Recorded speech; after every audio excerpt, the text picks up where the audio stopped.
সম্ভবত এই প্রথমবার আমার চোখে পড়ল যে বিএনপির ভারপ্রাপ্ত চেয়ারপারসন জনাব তারেক রহমান এই সরকারের বিষয়ে কিছু কথা বললেন, কিছু নেতিবাচক কথা বললেন। এই প্রথমবার, আমি এর আগে এভাবে এতটা স্পষ্ট করে কখনো দেখিনি। উনি কি বলেছেন? আজকে উনি ঢাকা বার আইনজীবী সমিতি মিলনায়তনে রাষ্ট্র কাঠামো মেরামতের 31 দফা রূপরেখা শীর্ষক একটা প্রশিক্ষণ কর্মশালা হচ্ছিল। সেই প্রশিক্ষণ কর্মশালায় উনি ভার্চুয়ালি যুক্ত হয়েছিলেন এবং সেখানে উনি কিছু কথা বলেছেন। আমি আগেও বলেছি 31 দফা নিয়ে কিন্তু বিএনপি কখনোই থেমে থাকেনি। আজকেও আমি একটা ঘটনা বলি। আজকে আমি গুলিস্তান এলাকা দিকে গিয়েছিলাম। তো আমি যখন যাই সেখানে সিটি কর্পোরেশন, দক্ষিণ সিটি কর্পোরেশন পার হয়ে সামনে দিয়ে হেঁটে হেঁটে যখন যাচ্ছিলাম আমি দেখলাম রাস্তার উপর উসমানী উদ্যানের এক পাশে বিশাল একটা বিলবোর্ড, বিশাল, এবং সেই বিলবোর্ডটা হলো বিএনপির 31 দফা নিয়ে। সেখানে 31 দফার 31টা দফাই সেখানে উল্লেখ করা হয়েছে।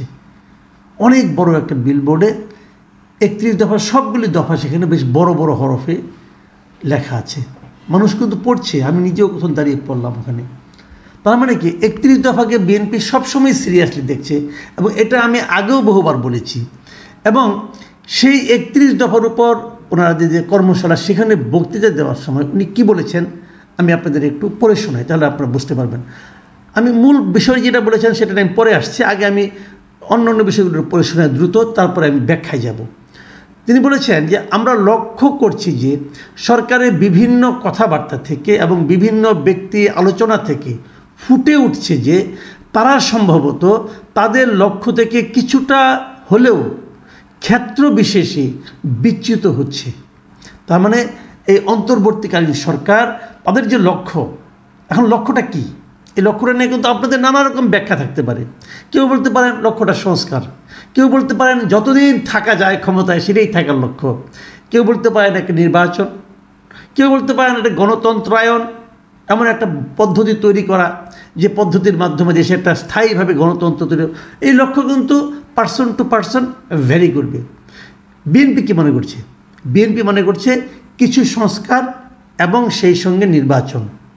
তো বিএনপি ওই প্রেক্ষিতে হয়তো বলেছে যে এই সরকার ওদের লক্ষ্য থেকে কিছুটা হলো বিচ্যুত হচ্ছে।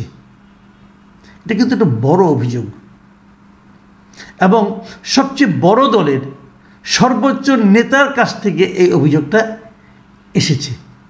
আপনারা যে বলবেন যে উনি তো সর্বোচ্চ নেতা না, উনি তো ভারপ্রাপ্ত চেয়ারম্যান তো একজন আছেন, চেয়ারপারসন, হ্যাঁ আছেন, চেয়ারপারসন কিন্তু ওনার কাছেই আছেন।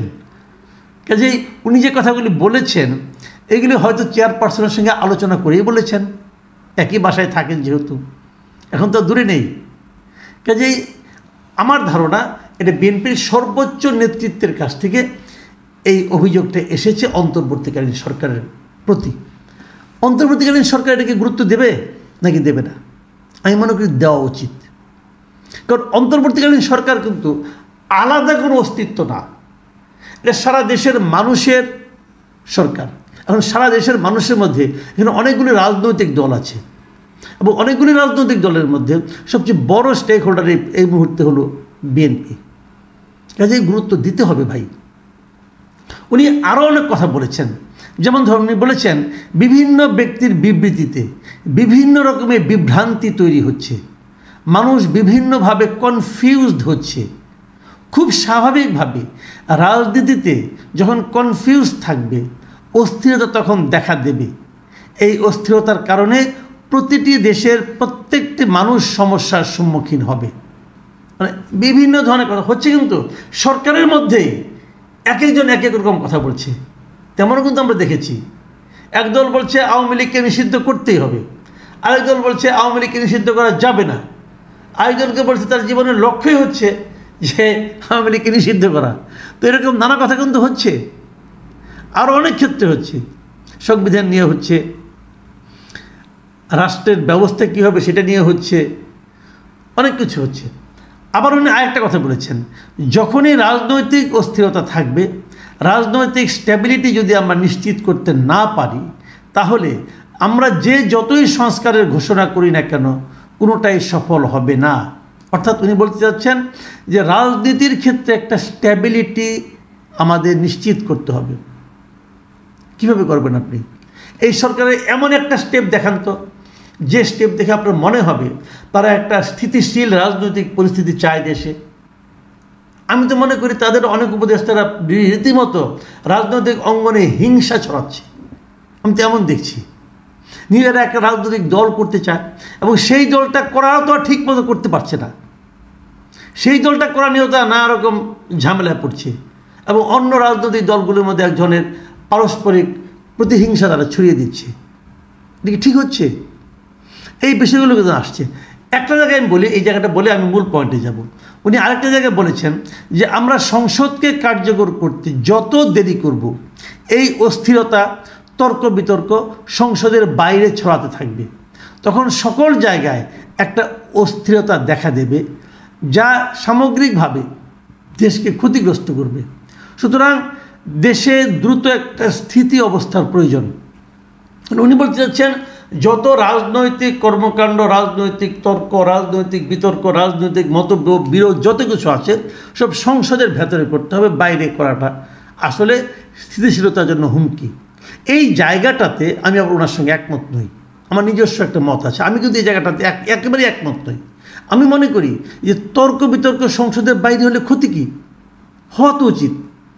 ধরুন আমি সংসদে নাই, আমি কোনো তর্কের করতে পারবো না, সূচনা করতে পারবো না। আমার কাছে কোনো একটা পলিটিক্যাল পার্টি কোনো একটা বক্তব্য হয়তো ভালো লাগলো, আমি তার প্রশংসা করতে পারবো না।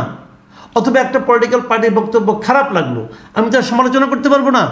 এবং সেই সমালোচনার আরও একজন লোক, অন্য একজন লোক আমার সমালোচনা করতে পারবে না ওই বিষয়টা নিয়ে? পারবে তো। উনিও করবেন, আমিও করবো। আমি যদি ভাবি না ওনার সমালোচনা, ওনার দৃষ্টিভঙ্গিটা ভালো, আমি আমারটাকে ত্যাগ করে তারটা গ্রহণ করব। আমি তো মনে করি রাজনীতি নিয়ে তর্ক বিতর্ক যত ছড়িয়ে দেওয়া যায় ততই ভালো, ততই ভালো। আমাদের দেশের মানুষ রাজনীতি নিয়ে আলোচনা করতে পছন্দ করে।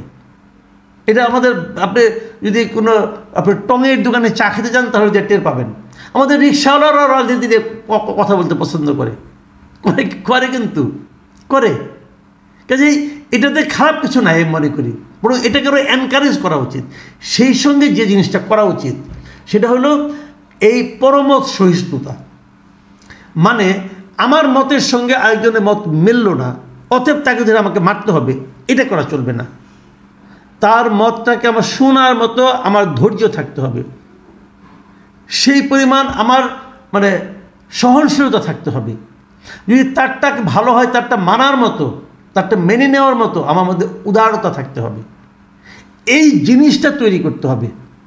আমি মনে করি আমাদের পলিটিক্যাল লিডারদের এই জিনিসটা ক্রিয়েট করতে হবে যে আমি যা বলেছি ওইটাই চরম সত্য, তা নয়, এর বাইরেও সত্য থাকতে পারে। সেই সত্যের বক্তব্য একজন মাত্র মানুষ উচ্চারণ করতে পারে, কিন্তু যদি সেটা লজিক্যাল হয় সেটাই আমরা গ্রহণ করব। এই মানসিকতাটা আমি বরং মনে করি আরও এনকারেজ করা উচিত, আর উৎসাহ দেওয়া উচিত। এই জায়গাটা আমি জানি না উনি কী প্রসঙ্গে বলেছেন, কী চিন্তা থেকে বলেছেন, আমি বলতে পারবো না। আমি যেভাবে বুঝেছি আমি সেটার সমালোচনাটা করলাম। যে কথাটা বলে শেষ করব সেটা হলো, দেখুন সংস্কার প্রস্তাব নিয়ে উনি কিন্তু কিছু গুরুত্বপূর্ণ কথা বলেছেন। আমি মনে করি সরকার এই বিষয়গুলিকে অত্যন্ত গুরুত্বের সঙ্গে যদি গ্রহণ না করে তাহলে আগামীতে ঝামেলা বাড়বে।